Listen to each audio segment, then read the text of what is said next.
In today's video, I'm going to teach you how to connect Microsoft Outlook to Asana.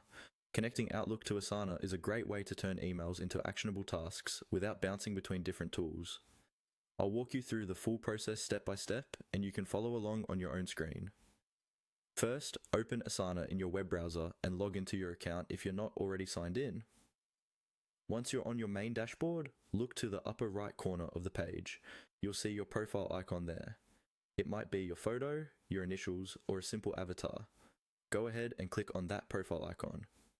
This is where Asana keeps your personal preferences and account options. After clicking the profile icon, a small menu will appear. From this menu, select Settings. This will open a settings window or panel, usually in the middle of your screen. The settings area is where you can customize how Asana works for you, including notifications, appearance, and, in this case, app integrations like Outlook. Within the settings window, you'll see several tabs or sections across the top or along the side.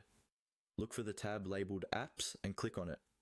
The Apps section is where Asana lists the different tools and services it can connect to.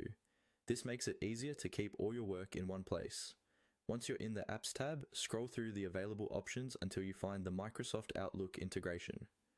When you see Outlook listed, look for the button that says Connect and click on it. This is the action that starts linking your Asana account with your Outlook account. As soon as you click Connect, Asana will redirect you to follow a series of on-screen prompts. These prompts may ask you to sign into your Microsoft account if you aren't already logged in. Make sure you use the same Outlook account you use for your work or the one you want connected to Asana.